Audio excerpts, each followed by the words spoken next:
Yes, thank you so much, ladies and gentlemen. Yaba, how are you? I'm fine. Yes, what's your name?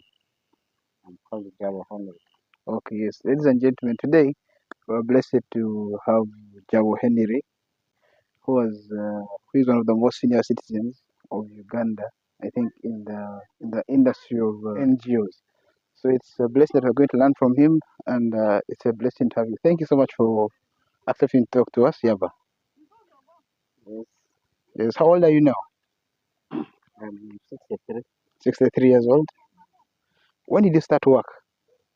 I started working in, I think it's 6th December Okay, where was that? in the hospital. In the hospital. Tell us your experience. How was it working in Yumbe in 1986? Okay, after having got from the school, Mm, I joined in the hospital as a porter and worked for 2 weeks. okay. And thereafter, I was taken to work as a bus messenger for 3 years. Mm, And from there, I was also promoted to work with the clinical officer, the clinical writer, filling the frequency register okay. another 3 years. Okay. And from there, I had a friend who convinced me to leave the work and then we joined the MSF. Okay. So when did you start work with MSF?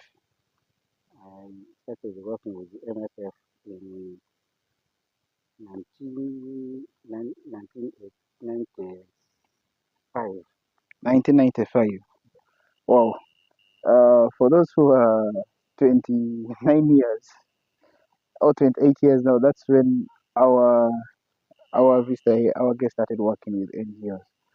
So, you say that a friend stopped you from Kuru, and how did you meet this friend of yours? Okay, as I was working as a medical rep in Juba Hospital, Mm, this man is a Maracha by name, was called Gamadi Ujiji, mm, somebody from Tara, Loa Maracha. mm. Then he was working was working as a market clerk. Okay. Then he fell sick. Mm, He had hernia where Hanoroti was done. mm.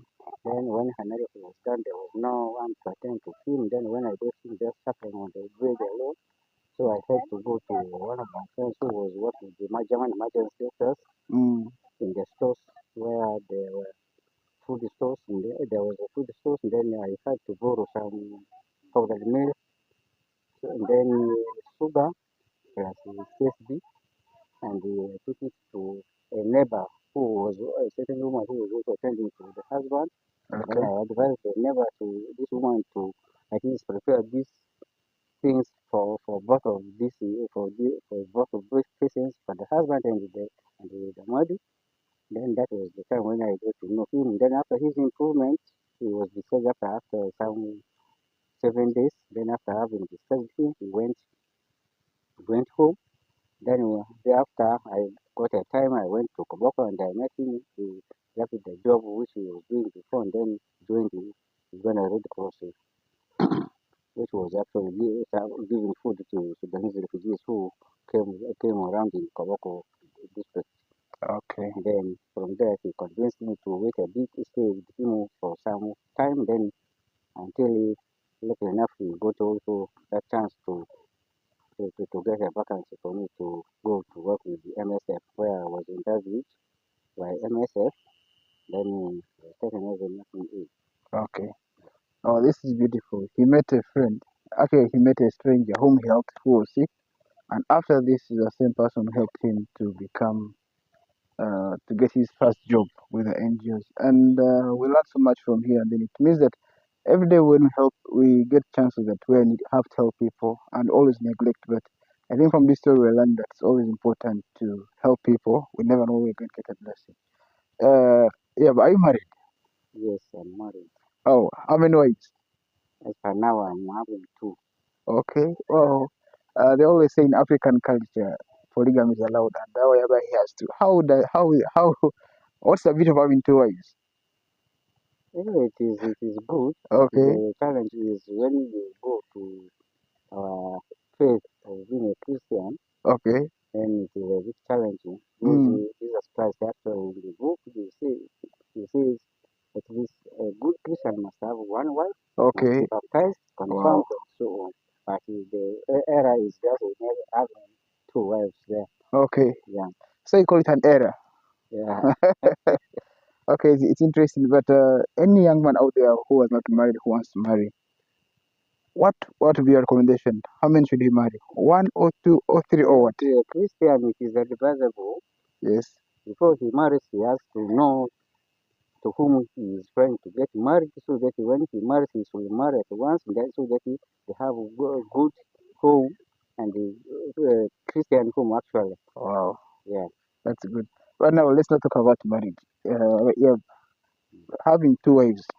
What is some of the what is some okay? You can tell us a benefit that you have found or a challenge that you have faced with. yeah. The challenge is if the first wife is somebody who actually doesn't want it to be true. Mm.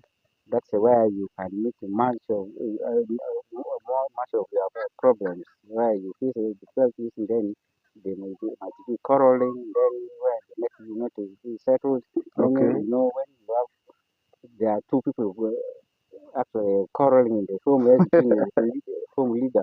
Okay. You will also have a challenge and you will not feel settled at home. In our local language, say, wait, That much barriers. okay, thank you so much. And how many children do you have? I have, with the first wife, I have five. Okay. Then the second wife, I have one. And all your children educated. Yeah. The last Except that one, which the last one is in primary. He okay. is around 11 years old. Wow. This is now 55. Mm. Uh, there is a great challenge in our region of not going to school. Even from your story, I believe that you didn't have a chance to go after that level of education that you would have. Yeah. One was because of the school fees when you're that person and all that. But to to a father in our region now, what is encouraging to them about education? What will you tell Education, a parent about? education actually is the key to everything. If Yes. you are educated, even if you are not employed, but you have the chance to understand the situations in which you can be in position to know what you should do next year for your good support, self support.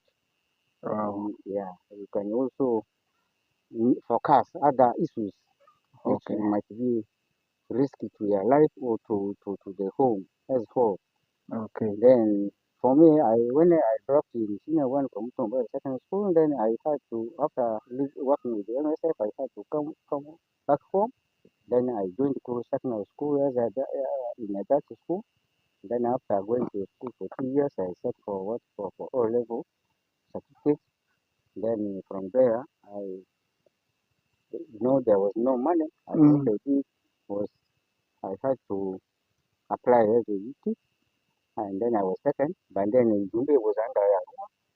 I Okay. was posted to Nako Primary School and then taught for 4 years. And then that little money, I used that money to go. I used it as a Dr. Amande Nelson, who this time should be in South Africa. Actually, took us and they trained us Wow. as a nursing aide for 9 years.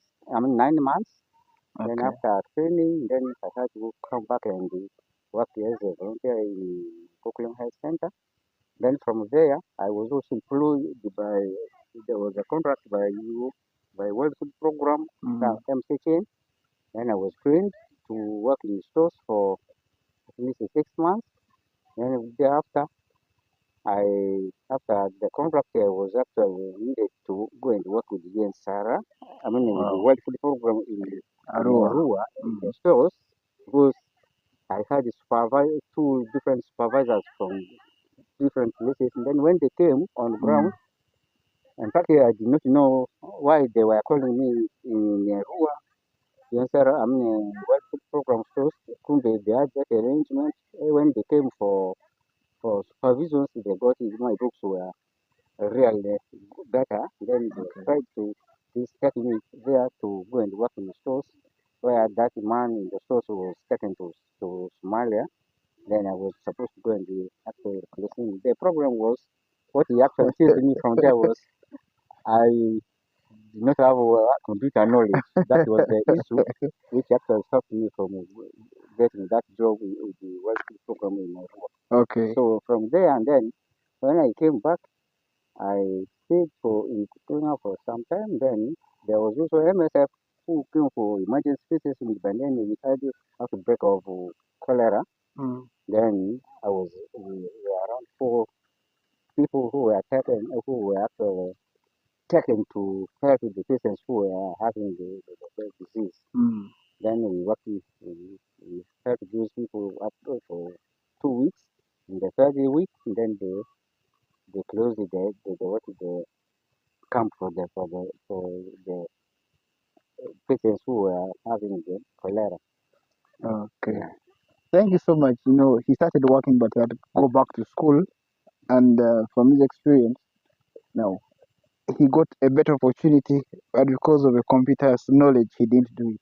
So, what does it tell us? So, I think in our current today, please, ladies and gentlemen out there who are watching, let's make sure to study and let's be ready for a job. Thank you so much for accepting to talk to us and learn from you.